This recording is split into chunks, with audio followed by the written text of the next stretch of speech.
আজকে এই সেন যদি আওয়ামী লীগের থাকতো, যারা স্বাধীনতা যুদ্ধে নেতৃত্ব দিয়েছে, সেই দলের নেতৃত্বে কি করে দেশ এইরকম একটা ফ্যাসিস্ট সরকারে রূপান্তরিত হয়? জিয়াউর রহমান কিল্ড হলো, শহীদ হলো। জিয়াউর রহমান বেঁচে থাকলে তিনি গণতন্ত্র চর্চা করতেন না বেনোভোলেন্ট ডিক্টেটর হতো, সেটা আমরা এখন বলতে পারি না। পুলিশের আইজিপি এসে বলবে সব ঠিক আছে, কোনো অসুবিধা নাই, আমরা সব ডান্ডা মেরে ঠিক করে দেবো। সিভিল প্রশাসনের মন্ত্রী পরিষদ সচিব, অন্য সচিবরা যারা কাছে যেতে পারে, সব ঠিক আছে। সত্য কথা বলা ভুলে গেছে, কোন পরিবার থেকে আসছে, কোন কালচার থেকে আসছে। মিথ্যা মিথ্যা বলাই তার একমাত্র ইয়া, যে তার নাকি একটা সুচিন্তা ফাউন্ডেশন। কি সুচিন্তা ফাউন্ডেশন? এটাকে সবাই বলে কুচিন্তা ফাউন্ডেশন। হাসানের মাধ্যমে আমি আন্দোলনকারী সমস্ত ছাত্রছাত্রী ভাই বোনেরা, সূর্য সন্তান, শ্রমিক, নাগরিক, তাদের কাছে আমাদের একটা অফার রয়েছে। আমাদের সিনিয়র অ্যাডভোকেট জেডাই খান পান্না সাহেব, তার চেম্বার থেকে এবং আমার চেম্বার থেকে, আমাদের চেম্বার থেকে আমরা একটা অফার দিয়েছি। এই ন্যায্য অধিকার আদায়ের যে আন্দোলনকারী ছাত্রছাত্রী, তাদের যদি কোনো লিগ্যাল সাপোর্ট লাগে, জেডাই খান পান্না ভাইয়ের চেম্বার, আমাদের চেম্বার, আরো অনেক চেম্বার আছে রেডি তাদেরকে সর্বোত্তক আইনি সহযোগিতা প্রদান করার জন্য। আমি হৃদয় হাসানকে বলবো, তুমি প্রয়োজনে আমার নাম্বার নিয়ে নিও, যে কোনো লিগাল সাপোর্টের ব্যাপারে, যে কোনো। আমি নিজেও ঢাকা বিশ্ববিদ্যালয়ের ছাত্র, আমি 2টা সাবজেক্টে ঢাকা বিশ্ববিদ্যালয়ে পড়েছি। আর্মিতে যাওয়ার আগে পাবলিক এডের ছাত্র ছিলাম, পরে আমি আন্তর্জাতিক সম্পর্কে মাস্টার ডিগ্রি করেছি। ঢাকা বিশ্ববিদ্যালয় আমাদের প্রাণের জায়গা, আমাদের ভালোবাসার জায়গা।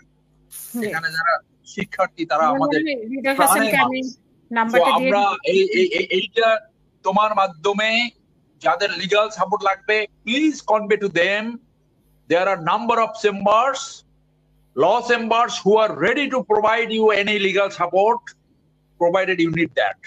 যে একটি রাজনৈতিক দলের যদি কমিটমেন্ট থাকে জনগণের প্রতি, দেশের প্রতি, দেশের স্বার্থের প্রতি, এবং জাতীয় স্বার্থ যদি তারা বুঝে থাকে, তাহলে রাষ্ট্রকে এইখানে কখনই আওয়ামী লীগ হতো না। আওয়ামী লীগের যে এজেন্ডা, সেই এজেন্ডা যদি আপনি অ্যাসেস করেন, তাহলে তারা অনেক ক্ষেত্রে বাংলাদেশের স্বার্থের চেয়ে আপনার পার্শ্ববর্তী দেশ ইন্ডিয়ার স্বার্থ তারা বেশি দেখভাল করেছে। সেইটা প্রমাণ হয় এই বক্তব্যের মাধ্যমে, যে যা কিছু ইন্ডিয়াকে দিয়েছি আজীবন মনে রাখবে।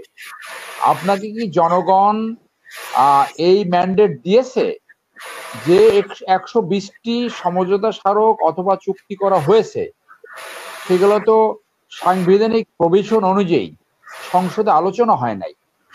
আমরা বিস্তারিত জানি না, কয়েকটা জানি, এই যে পোর্ট নিয়ে, রাস্তা নিয়ে, টেলিকমিউনিকেশন নিয়ে, রাডার স্টেশন নিয়ে যেগুলো করা হয়েছে, সবগুলা যেগুলো আমাদের নলেজ আসছে, প্রত্যেকটা বাংলাদেশের স্বার্থের বিপক্ষে গিয়েছে। সো ভবিষ্যৎ সরকারের একটা দায়িত্ব হবে এই চুক্তিগুলো রিভিউ করে জনস্বার্থের বিপক্ষে, দেশের স্বার্থের বিপক্ষে যেগুলো গেছে সব চুক্তি ক্যান্সেল করে দেওয়া, এবং তারা এটা জানে এইটা ক্যান্সেল করা হবে।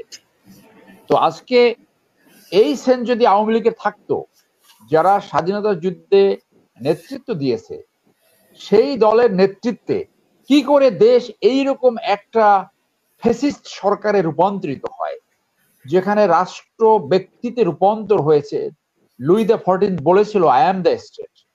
তো সেইটার তো এখন এই একবিংশ শতাব্দীতে আমরা সেইটার একটা রিয়েল ভার্সন এখন বাংলাদেশে দেখতে পাচ্ছি, যে এখানে এক ব্যক্তির কথা ছাড়া কোনোভাবে রাষ্ট্র চলে না। আপনি যদি দেখেন যে ফ্রেঞ্চ রেভলিউশনে ডায়মন্ড নেকলেস অ্যাফেয়ার্স নামে একটা ইস্যু আসছিল, একটা আপনার সেই ইস্যুটাই ছিল একটা অন্যতম কারণ, যেখানে জনগণের সম্পত্তি লুট করে লুই দ্য 16 ওয়াইফ খালি ডায়মন্ড নেকলেস কিনতো। মানুষ খুব এগ্রিভ ছিল এখানে। আজকে ফার্দিনান্দ মার্কোসের ওয়াইফ রাষ্ট্রীয় বিমান নিয়ে ফিলিপিন্সের সেন্ট এবং জুতো কিনতে ইটালি চলে যেত। তো আমরাও তো এখানে দেখি স্পেশাল ফ্লাইটে অনেকে চলে। যে কোনো রেভলিউশনের একটা ইমিডিয়েট কারণ থাকে, সেই ইমিডিয়েট কারণটা হলো এখানে এই কোটা আন্দোলন, যেখান থেকে বৈষম্য বিরোধী আন্দোলন শুরু হয়েছে। কিন্তু আলটিমেট কারণগুলো কি? সেই আলটিমেট কারণগুলো তো আপনার লো মন্থ, ফ্রান্সের বিখ্যাত সংবাদপত্র লোমান্দে এডিটোরিয়াল লিখে বলেছে যে এইটা হলো যে অপশাসন, দুঃশাসন, লুটপাট, তার বিরুদ্ধে গণ অভ্যুত্থান। আপনার বিবিসি, সিএনএন, আল জাজিরা সহ যত বিদেশি অ্যাসেসমেন্ট দেখেছেন প্রত্যেকে কিন্তু তাই বলেছে। তো আওয়ামী লীগের যদি সেই সেন্স থাকতো, তারা তো সেটা রিয়েলাইজ করতো যে এইভাবে ক্ষমতায় থাকা উচিত নয়, এইভাবে ক্ষমতায় থাকা যায় না। কি লজ্জা, কি নিকৃষ্ট ইতিহাস তারা সৃষ্টি করেছে। এবং বাংলাদেশের পলিটিক্যাল কালচারে আপনি দেখেন যে এত নিম্নমানের নেতৃত্ব এই দেশে আসছে, এক্সেপ্ট আমি মনে করি প্রেসিডেন্ট জিয়া। ইভেন এরশাদ ওয়াজ ফার বেটার, এখন সেটা প্রতীয়মান হয়। এরশাদের নেতৃত্ব বাংলাদেশের এইরকম স্বার্থবিঘ্ন করে নাই, কখনোই সুপ্রিম কোর্টের অ্যাফেয়ার্সে কখনোই ইন্টারভেন করেনি। এখানে মিলন ভাইয়ের খুশি হওয়ার কারণ রয়েছে। আপনি যদি 91 থেকে 2024 অ্যাসেস করেন, অনেকেই এগ্রি করবে। তো কি আমরা দেখলাম, 75 সালে একটা সরকারের পতন হলো, এরপরে জিয়াউর রহমান কিল্ড হলো, শহীদ হলো। জিয়াউর রহমান বেঁচে থাকলে তিনি গণতন্ত্র চর্চা করতেন না বেনোভোলেন্ট ডিক্টেটর হতো, সেটা আমরা এখন বলতে পারি না, অনুমান করা যায়। এরপরে এরশাদের পতন হলো, 96 সালে বিএনপির পতন হলো, 2001 সালে আওয়ামী লীগের পতন হলো, আবার 2006-এ বিএনপির পতন হলো, এখন আওয়ামী লীগ পতনের মুখে। তো 53 বছর স্বাধীনতায় বাংলাদেশে এই নেতৃত্ব আসলো না যে শান্তিপূর্ণভাবে ক্ষমতা হস্তান্তর না করলে সেখানে ভায়োলেন্সের মাধ্যমে, অভ্যুত্থানের মাধ্যমে সরকার পতন হয়। তো আওয়ামী লীগের একটা লোক নাই, আছে কিন্তু ওই যে তৈলক্ত বাস, এই যে তৈল মর্দনকারী যে নেতৃত্বের জায়গাটা আপনি এমন ভাবে সৃষ্টি করেছেন যে আপনাকে বাস্তবতা থেকে এক সম্পূর্ণ বিচ্ছিন্ন করে ফেলে। আপনাকে আপনার ইন্টেলিজেন্স যা বলবে সব ঠিক আছে, জনগণ খুব এইটা পছন্দ করতেছে, এই সমস্ত অন্যায় করে অন্যায়কারীকে না ধরলে, জামাত বিএনপির উপর দোষ চাপাই দিলে মানুষ খুব খুশি হবে, চেতনার ভোট। তো আপনাকে এরশাদ মনে আছে, এরশাদ সাহেবের পতনের সময় মওদুদ সাহেব বলেছিল, পতনের 1 ঘন্টা আগে এসেও ইন্টেলিজেন্স সংস্থা বলে গেছে যে স্যার সবকিছু ঠিক আছে। তো that is the standard of intelligence. কারণ ওই রকম কথা না বললে যারা ইন্টেলিজেন্সের ডিউটি করে তাদেরও অনেক সময় চাকরি থাকে না। আমি চাক্ষুষ ব্যক্তিগতভাবে আই এম এক্সপিরিয়েন্স, অনেক হেড অফ দ্য ইন্টেলিজেন্সের সাথে প্রাইভেটলি কথা বলে। এরপরে পুলিশের আইজিপি এসে বলবে সব ঠিক আছে, কোনো অসুবিধা নেই, আমরা সব ঠান্ডা মেরে ঠিক করে দেবো। সিভিল প্রশাসনের মন্ত্রী পরিষদ সচিব, অন্য সচিবরা যারা কাছে যেতে পারে সব ঠিক আছে, নেতা নেত্রী যারা আওয়ামী লীগের সব ঠিক আছে, কোন এইভাবেই আমাদের চলতে হবে। এরপরে আপনার যে আসবে অঙ্গ সংগঠন তারা বলবে সব ঠিক আছে। তো এমন একটা সিচুয়েশন সৃষ্টি করে যে উনি যে ভুলগুলো করে, উনি সরকার প্রধান বা দলের প্রধান যে বাস্তবতা থেকে বিচ্ছিন্ন হয়ে যায়, জনগণের সেন্টিমেন্ট থেকে বিচ্ছিন্ন হয়ে যায়, ইয়াং জেনারেশনের চিন্তা ভাবনা থেকে বিচ্ছিন্ন হয়ে যায়, over the period of time এখান থেকে সম্পূর্ণভাবে আলাদা হয়ে যায়। সো আপনি এই সিচুয়েশন কেন সৃষ্টি করেন যে আপনি বিচ্ছিন্ন হয়ে যান? সো দুর্ভাগ্য এই জাতির যে এখানে নিকৃষ্ট মানের নেতৃত্ব আসছে, যে নেতৃত্ব কখনই এই অ্যাসেস করে না যে আমেরিকা কেন 2 টার্মের বেশি প্রেসিডেন্টকে অ্যালাউ করে নাই, পৃথিবীর বিভিন্ন দেশে কেন এই প্রভিশন করেছে 50%-এর উপরে যদি ভোট না পায় তাহলে আবার সেকেন্ড রাউন্ড তাদের ইলেকশন করতে হয়, 50%-এর উপরে ম্যান্ডেট থাকতে হয়। তো আওয়ামী লীগের কি একটা লোক নাই যে কোনো নির্বাচন এখানে হচ্ছে না বলার? একটা লোক নাই? ডেফিনেটলি দেয়ার আর মেনি যারা বুঝে যে কোনো ইলেকশন হচ্ছে না। ইলেকশন সিস্টেমটা আপনি সম্পূর্ণভাবে নষ্ট করে ফেললেন।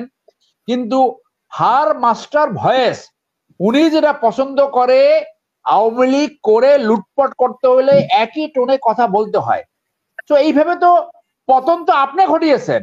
আওয়ামী লীগের এই দুর্বৃত্তে তো ফ্যামিলি কথা বাদ দিলে, এই একজন সালমান এফ রহমান, একজন আইনমন্ত্রী, এই কুমড়ো পটাশ, এনাকে এবার একজন শিক্ষক, এই তথ্য প্রতিমন্ত্রী, এর ডাক্তার হয়ে গেছে কুমড়ো পটাশ, এনাকে এবার একটা শিক্ষক কিভাবে এত মিথ্যা কথা বলে?